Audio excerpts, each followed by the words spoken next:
Hey, we're back, and we're good, and we're great, and we're having fun with Mr. Ryan Atkinson from Spacebar Visuals. Now, Ryan helps B2B brands tell better stories through video, and he's worked with companies like AWS, Vanta, and 75 plus startups to create explainer videos, product demos, and customer testimonials that drive real results. And he's been doing some amazing things with outbound marketing, with video production, and so much more. And we're going to find out directly from the source what he's done to build. I believe he built a 6-figure business in his first year. And we're just going to find out some of these secrets to success, along with perhaps what he's also gleaned from 300 plus entrepreneurial conversations. So, Mr. Ryan, glad to be speaking with you.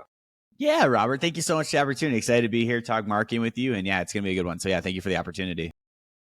Glad to do it. And it's important, right? Sometimes you think like, oh, why should I get out of bed, or why should I get on this Zoom call? I'm not even getting paid for it. But then you pick up some tips, you have all these payoffs. Months later, years later, there's this kind of delayed gratification. So I always have to remind myself that like podcasting and networking and making the content and having the conversations, all that sort of stuff, it's always important. But as far as you and drawing attention to the amazing things that you have done and are doing, what currently just jazzes you up? What gets you so excited to get out of bed in the morning?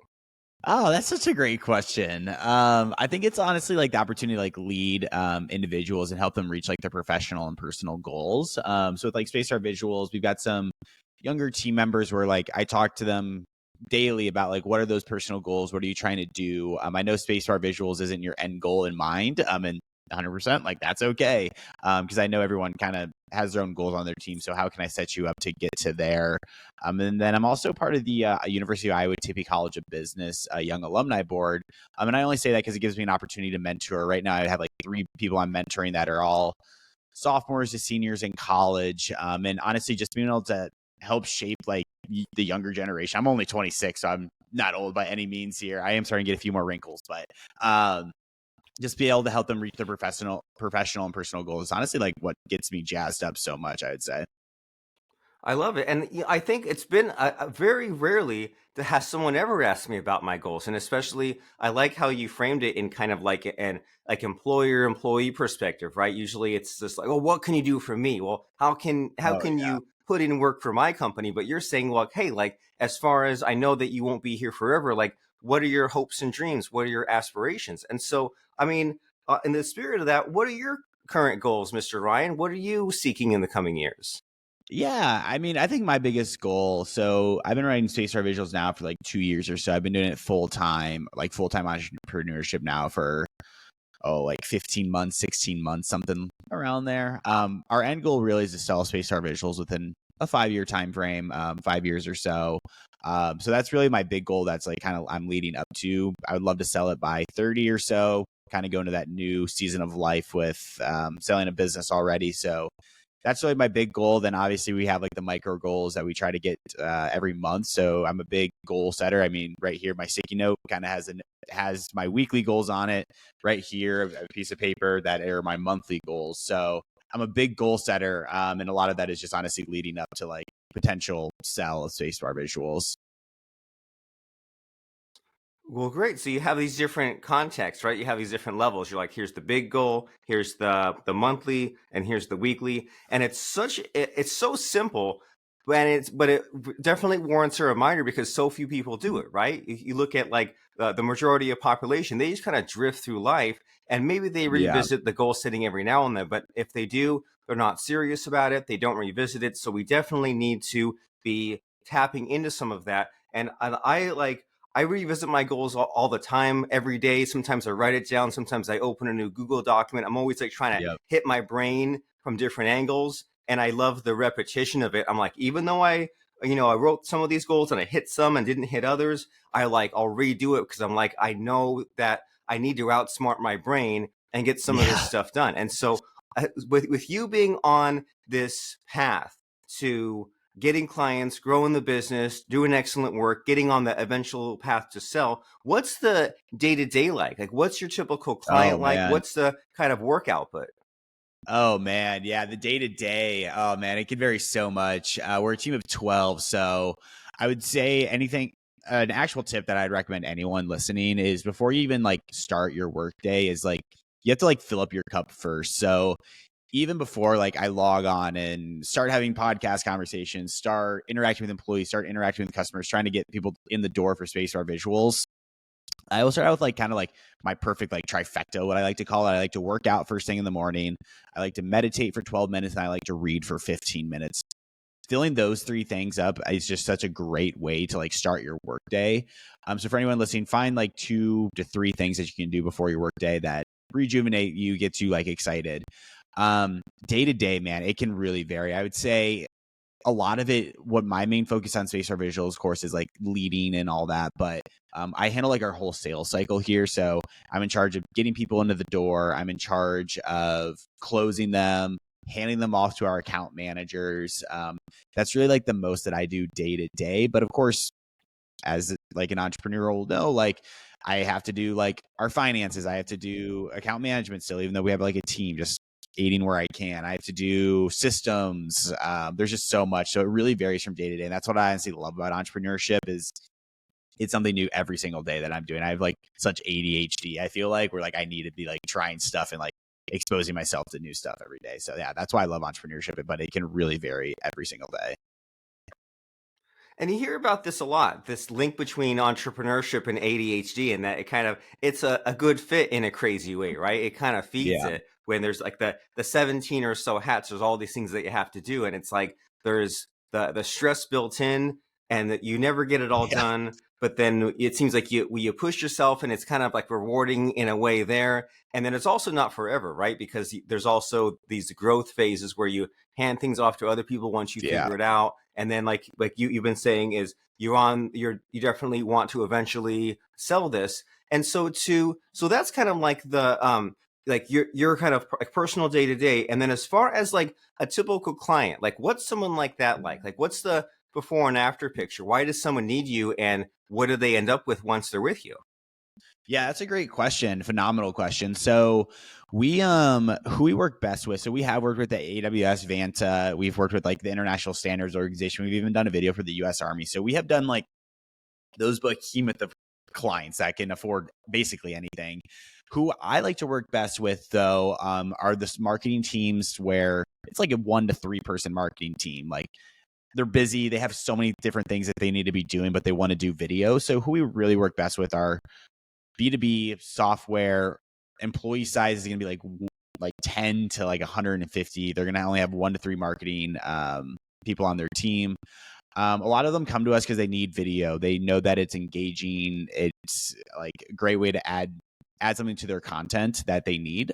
So before picture, no video, static website, a lot of words. After working with us, an engaging website that people actually love and can convert at a higher rate. Very nice. And it seems like that's an easy win, right? To like, so like many times the website, it's like 2 or 3 years out of date. They don't have video. They Yeah. could use some kind of fresh perspective, someone new at Yeah. it. And then when this whole video thing comes up, there's the question of like, okay, well, how does that work physically? Do they fly to you? Do you fly to them? If you have to have all these camera angles Great and quick question. cuts and things like that, how does that work physically? Yeah, great question. So we are actually like a fully animation based studio. We will do some like in-person shoots, but our real like bread and butter, what I can 100% say will hit out of the park is animation. So we don't, if these live in-person shoots, I mean, these things are costing $25,000, $30,000, and who we serve best, they don't have money to do that just for a few videos.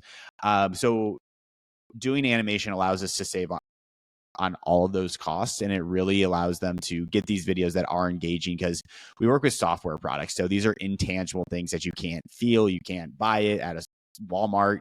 It's not a consumer product good.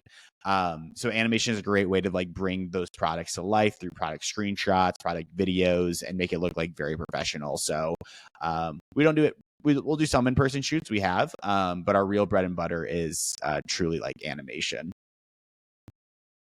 Well, nice. So you do these animation videos, and then we mentioned right before we started recording that one of these many you do so much, right? You have so many tasks, activities, but what excites you and what you're doing now is this outbound marketing. And so, how does that work? Like, Do you find a decision maker in the U.S. Army and say, hey, we can make a video for that, or like what's the strategy on all this kind of outbound marketing to land some cool sales?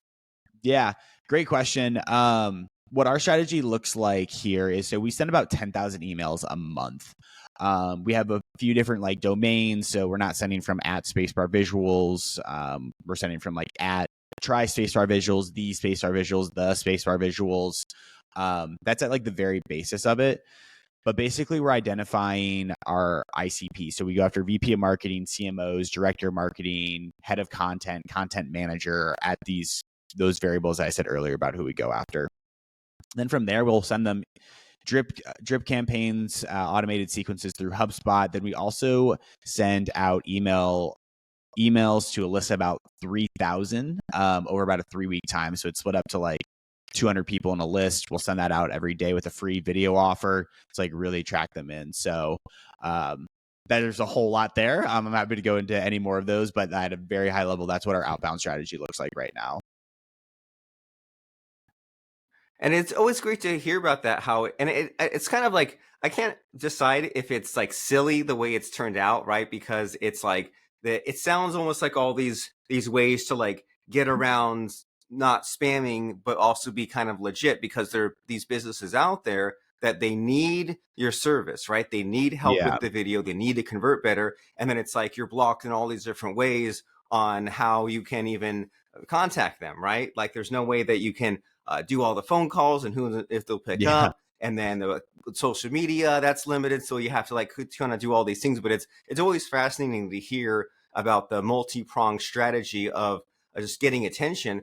And I mean, it Yeah. seems like it comes down to like, you can't just wait around for someone to find you, right? You can't just Oh post no. some YouTube videos or make some tweets. Like you have to proactively go out and figure, and if you are blocked or if there are like limitations, you have to like figure out a way to get out there. And so as far as like your just your like your general mindset of going out there and like getting customers, like do you is it like is it like a numbers game, or you're trying to fill a quota? Like how do you kind of like give the attention that this outbound deserves in whatever form it takes?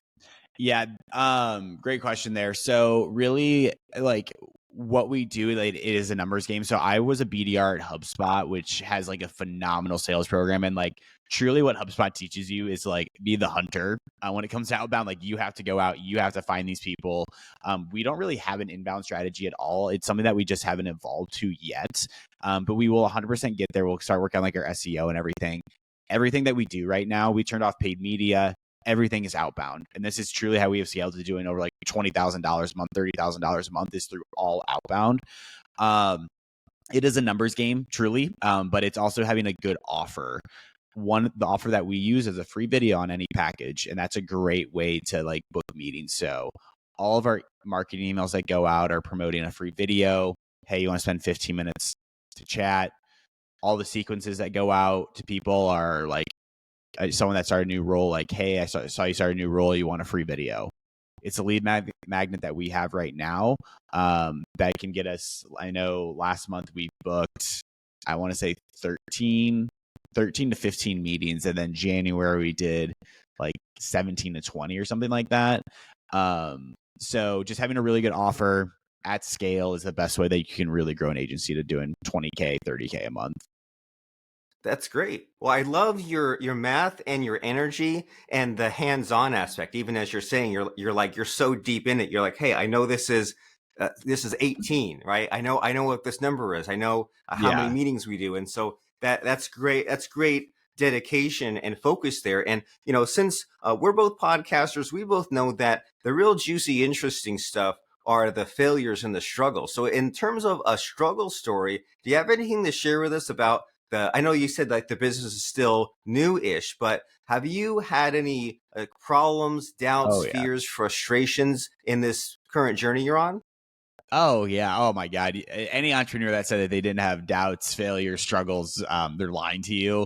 Honestly, like recently, I would say November and December, notoriously a really hard month to sell. People are like, I don't really have budget.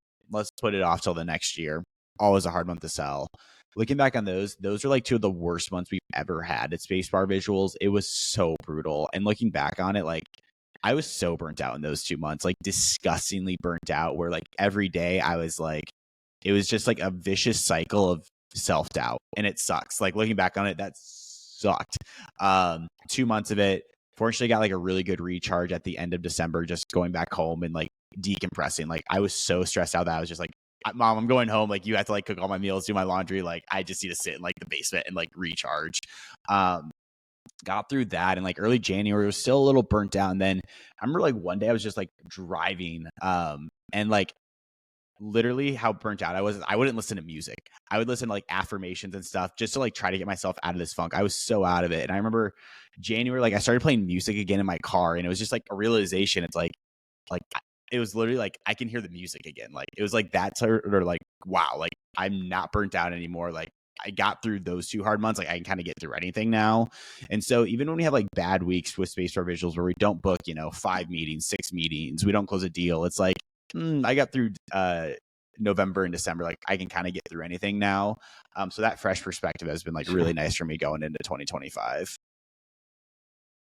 Well, that's great. It seems like being toughened up a little bit and getting the thicker skin, and like this whole like burnout thing. Like it's such a visual, right? You think of like if you're burned out, I picture like a race car and the treads on the wheels are like worn thin, and so the wheels just spinning, and it's just like burning the rubber, and you're burnt out, and it can be frustrating, right? When you're doing all the right things and you're maybe putting in even more effort than normal, and it's just not working, just for whatever reason, and you're saying, well, I don't want to have the self-fulfilling prophecy, but it's also like, and I also don't have time to take a break, right? I've got all these expenses, I got things to pay. And so what I'm hearing from you is just how important it is to take care of yourself and to like listen to the music and recharge and to figure out a way, because you have to get through it somehow. And that's reassuring, especially for all of us entrepreneurs on this kind of journey. And so, you and I, we've jumped around all these different topics, and I want to make sure in these last few minutes that there's time to talk about what's important to you. And so in this conversation we're having, is there a missing, hidden, invisible question that I'm not asking you? Like, what should I be asking you, but I just don't know to ask you? Oh man, that's a great question. Oh man, I don't know what like comes to mind there for that one. I guess like honestly, just like for anyone that like wants to be an entrepreneur, like entrepreneurship, like that story is like kind of a testament to like it can look fun, like entrepreneurship. You see people driving around in Lambos, like private jets. The reality for like a lot of people, that like, that's not what happens within like your first 3 years or maybe even ever. Like entrepreneurship is like one of the hardest things I've ever done. But it is one of the most like rewarding things I've ever done, where I get to connect with amazing people. I get to create my own schedule. I get to choose who I work with, when I work, where I work. It's fun. It has its benefits, but entrepreneurship is hard. Like you have to get tough, but you have to get resilient. So yeah, I'll just keep that in mind when it comes to like entrepreneurship. I get talked for that forever. So yeah, I think that's the only thing. And it's great advice, right? That it's exciting, but exciting doesn't mean always fun and doesn't always mean easy. There's lots of ups and downs.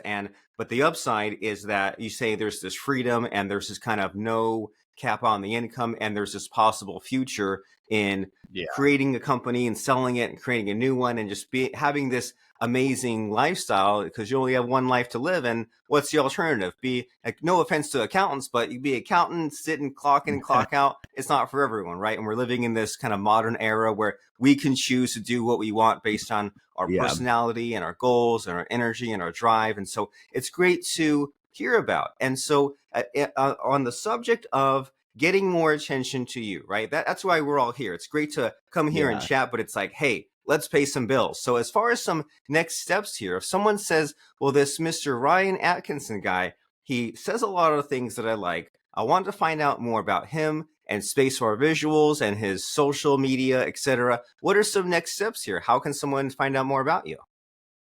Yeah, so if you're interested to connect with me, just find me on LinkedIn, Ryan Atkinson, CEO of Spacebar Visuals. There should hopefully only be one, but yeah, you can find me on LinkedIn there. Well, wonderful. So that's last name Atkinson. That's Ryan Atkinson. And on that LinkedIn page, does anything come to mind as far as like a recent fun post? Like, it's just in the spirit of getting someone excited to go to that LinkedIn page. Like, what have you been posting about Yeah. recently? Great question. So I'm also a podcast and like guest host for for UpFlip, guest YouTube host for UpFlip. I just posted an intro to a video that we published on Monday. So it's a phenomenal intro, and that's on my LinkedIn. Phenomenal editing. There was a 19-year-old that does $700,000 a month. So I think people would really appreciate seeing that. So I would definitely check that out on my LinkedIn. Wonderful. And that's just a great way to see all the amazing work that Spacebar Visuals and Ryan have been doing, right? Here we are on a podcast, like talking about some stories, but nothing beats just seeing what can be done, especially if you and your company need what Ryan is talking about as far as the website refresh and the animated videos. So that way you can get your business the attention that it deserves. And so as people are checking out those two resources, right, there's Spacebar Visuals and there's Ryan Atkinson on LinkedIn. It's time for the tough, scary part of the show here, Mr. Ryan. It's where I try to stump you, I try to put you on the spot, and I ask for a fun or interesting quote or lesson that has served you in life or in business. So what comes to mind for you as far as a fun quote or lesson? Yeah.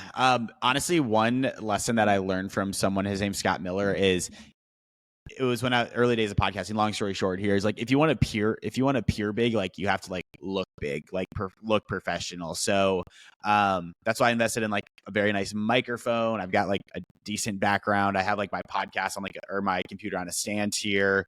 And I think that can go to like a whole lot of different things, especially how you run a company. Like if you do want to appear big, like you have to look big. So find areas where you can kind of just spruce and professional yourself up in a little way, and it can go like a long, long way. So yeah, that would be my advice. That's great. Good microphone, good lighting. That's general, just podcast and video advice in general, right? Yeah. Put your best foot forward and look big. And Ryan and his team can help you look big in the context of making these amazing animator videos. So check them out at Spacebar Visuals and add Mr. Ryan Atkinson on LinkedIn. That way you can see what he's doing with UpFlip and that podcast, and you can keep up to date. And if you liked what he had to say here, well, that's how you can get more, right? By going on LinkedIn, connecting with him, messaging him, saying, I love seeing you on Robert Plank's Marketer of the Day podcast. And we'll see you around, Ryan. It's been a lot of fun getting some great advice and stories from you. Yeah. Thank you so much, Robert. I appreciate the time. All right, kick it.